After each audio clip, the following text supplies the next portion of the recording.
comienzan a llegar a conclusiones como las que les presento, que el tipo de acto que se realiza y la finalidad con que se realiza es distinto. Y por eso es que la doctrina es lo primero que aparece, ¿no?, desarrollando el concepto de acto cooperativo.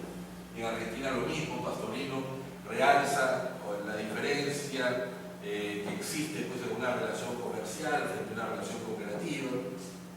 Dante Craconia hace lo mismo.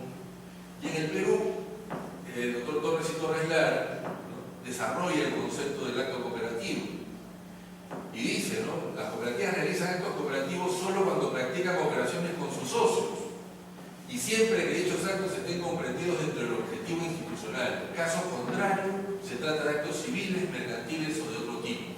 Y viene la última parte, dice, mientras el acto de comercio implica la externalidad, cambio en el mercado y sentido de beneficio lucrativo especulativo, el acto cooperativo es interno, ajeno al cambio en el mercado con sentido de beneficio económico solidario. O sea, ya hace una distinción de lo que significa el acto de comercio versus el acto cooperativo.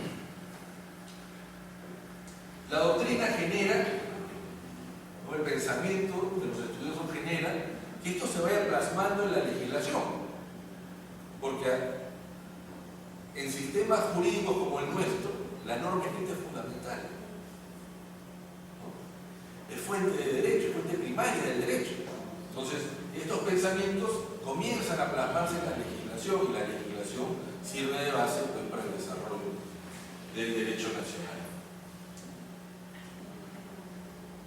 Brasil fue el primer país en incorporar en su legislación una definición de acto cooperativo. En el año 1971, Brasil incorpora en su legislación lo que es el acto cooperativo y dice: denominan actos cooperativos los practicados entre cooperativas y sus asociados, entre estos y aquellas que por las cooperativas entre sí cuando estén asociadas para la consecución de sus objetivos sociales.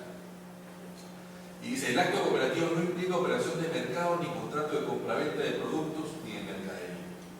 Entonces Brasil fue el primer país. Incluso Brasil tiene a nivel constitucional una norma que establece que por norma especial se dictará un régimen tributario aplicable y acorde a la naturaleza de las cooperativas. O sea, hasta ese nivel tiene Brasil.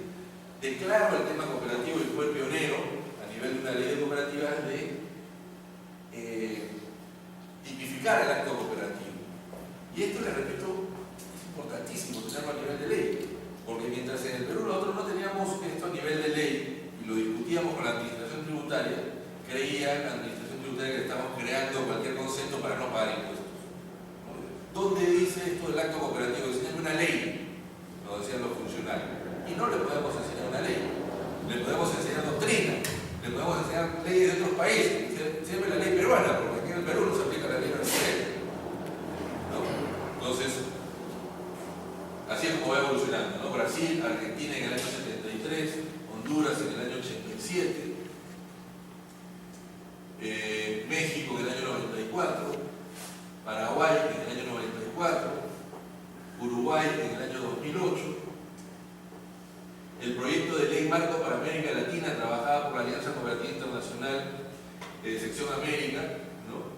Desde el año 1987 ya venía incorporando, y hasta la última versión del 2007 ya venía incorporando la definición de acto cooperativo, ¿no? Los realizados entre cooperativas y sus socios o por las cooperativas entre sí, en cumplimiento de su objeto social. O sea, vean, siempre se repite las mismas características: cooperativa, socio, cumplimiento del objeto social. Hay algunas legislaciones, incluso este proyecto de ley marco, que amplían el concepto de acto cooperativo para que también alcance a actos realizados entre cooperativas. Si fueran socias, no tendrían ningún problema, pero ahí en algunas legislaciones permite que sean entre cooperativas, aunque no sean socios, basta que sean cooperativas. Y en el Perú, ¿qué es lo que teníamos? Nosotros tuvimos una ley general de cooperativas, una ley de cooperativas del año 1964, y luego nuestra ley de cooperativas, el decreto legislativo 85 del año 81. Ninguna de las dos leyes se refiere al acto cooperativo de forma expresa, ¿no? Y ese es el problema que les hablaba hace un momento. Entonces nos decían que entonces el acto cooperativo no existe en el Perú. No, sí existe, porque el acto cooperativo es propio de las organizaciones cooperativas, ya sea que estén en Brasil, en China, en Japón, en Estados Unidos o en Canadá. ¿Correcto? Entonces, si bien nuestra ley no contenía un un reconocimiento expreso del acto cooperativo, o no contiene hasta la fecha un reconocimiento expreso del acto cooperativo en la Ley General de Cooperativas, el acto cooperativo se encontraba presente y lo podíamos verificar con la existencia de una cooperativa, vale decir, una cooperativa que cumpla los principios cooperativos, que no tenga finalidad de lucro. Ahí encontramos al acto cooperativo. Pero seguía siendo una estructuración y necesitábamos una ley que en forma expresa lo dijera. Y esa ley es la Ley 29683, ¿no? La Ley 29683 que fue publicada el 13 de mayo del año pasado. Pero como ustedes saben, le costó mucho al movimiento cooperativo llegar a esta ley. Vamos a resumirlo de esta manera, le costó 47 años llegar a esta ley. 47 años llegar a una ley que definiera el acto cooperativo. ¿Cuáles fueron los antecedentes de esta ley? El antecedente más antiguo es el Código de Comercio del año 1902. Este Código de Comercio tiene una norma en el artículo 132 en el que ya se podía observar la diferencia entre las cooperativas y las sociedades mercantiles. Pero este Código de Comercio hablaba de actos de mutualidad, que son actos solidarios, que son actos de las mutuales. Existen en otros países existían antes mutuales, ya no existen.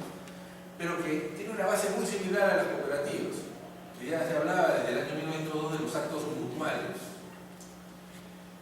La propia Ley General de Cooperativas del año 81, que estableció que las cooperativas estaban inafectas al impuesto a la renta por los ingresos por operaciones con socios. Eso en buen romance significa que no se gravan los ingresos provenientes de actos cooperativos. La Ley 25055 del año 89. Si ustedes recuerdan, en el año 89 se pretendía aplicar el impuesto selectivo al consumo a las cooperativas de ahorro y crédito. Y en ese año salió esta ley, la Ley 25055, ¿no?, que declaró inaplicable el impuesto selectivo al consumo a las cooperativas de ahorro y crédito. Y es interesante porque en su exposición de motivos, ¿no?, se hablaba de actos internos que realizan las cooperativas de ahorro y crédito. Pues estas, como organizaciones que no tienen propósito de lucro, realizan actos de mutualidad en cumplimiento de sus fines. ¿Ven cómo nos vamos acercando a lo que sería el antecedente normativo del acto cooperativo? Se habla de actos internos, actos de mutualidad, sin fines de lucro. La siguiente es un decreto supremo del año 91, donde nuevamente hubo una modificación en las normas del selectivo al consumo y se pensó que ahora sí las cooperativas estaban otra vez incorporadas y tuvo que salir este decreto supremo, miren, del sector trabajo, porque en esa época dentro del sector trabajo estaban las cooperativas, ¿no? Y se dicta este decreto supremo y esta es la primera norma en la que se hace referencia al acto cooperativo. En sus considerandos, este decreto supremo decía lo siguiente: que las operaciones que realiza la organización cooperativa con sus socios en cumplimiento de su objeto social son actos internos de carácter cooperativo reconocidos como actos cooperativos de naturaleza distinta a los actos de comercio propios de instituciones de intermediación financiera. Es la primera norma que hace referencia directa al acto cooperativo. Teníamos también casos en que la SUNAT decidía devolver el impuesto a la renta que algunas cooperativas de ahorro y crédito habían pagado, con lo cual, en buena cuenta, la SUNAT también estaba aceptando esta situación. Tuvimos una resolución del Tribunal Fiscal que ratificó la vigencia del artículo 66, numeral 1 de la Ley de Cooperativas, con lo cual el movimiento cooperativo en realidad cantó victoria, ¿no?, porque el Tribunal Fiscal ratificaba la vigencia. Pero también tuvimos un contratiempo muy fuerte y una contingencia mayor, cuando el propio Tribunal Fiscal 2 años después dijo: no, rectifico mi criterio, me equivoqué, ¿no? Me equivoqué. Esa disposición de la Ley de Cooperativas no era una norma permanente, era un beneficio, era una exoneración que venció en el año 90. Miren, estábamos en el año 97 y el Tribunal Fiscal dice: no, me equivoqué, desde el 91 están afectas al impuesto a la renta. recuerdan esos tiempos, ¿no? Una contingencia tremenda para todas las cooperativas, no solo las de crédito, todas las cooperativas en general. Que la autoridad volteara y dijera, no, señores, hace 7 años que deben pagar impuesto a la renta. Oiga, pero no pagamos. Ah, bueno, es un problema de ustedes.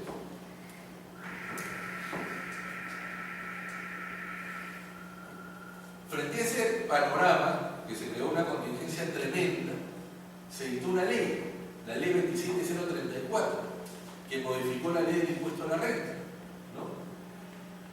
Y esta ley lo que hizo fue reconocer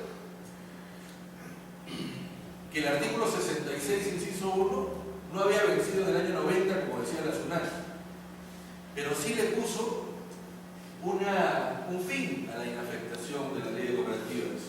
Se la puso al 31 de diciembre del año 98. O sea, esta ley 27034 dijo, efectivamente la ley de cooperativas mantiene una inafectación, tiene una inafectación, pero esa inafectación vence ahora el 31 de diciembre del 98. Vale decir, a partir del 1 de enero del 99, las cooperativas de ahorro y crédito van a estar afectas al impuesto a la renta, pero les voy a dar una exoneración sobre sus principales ingresos. O sea, todos los ingresos que obtenga una cooperativa de ahorro y crédito por intereses van a estar exonerados. Los exonerados hasta el 99, hasta el 2000, y cada año se va prorrogando. Está vigente este año hasta el 2012. Pero esa ley 27034, que pareció ser la ley salvadora, ¿no? Porque si teníamos a la SUNAT que decía desde el 91 tiene que pagar impuesto a la renta, se crea una gran contingencia, ¿no?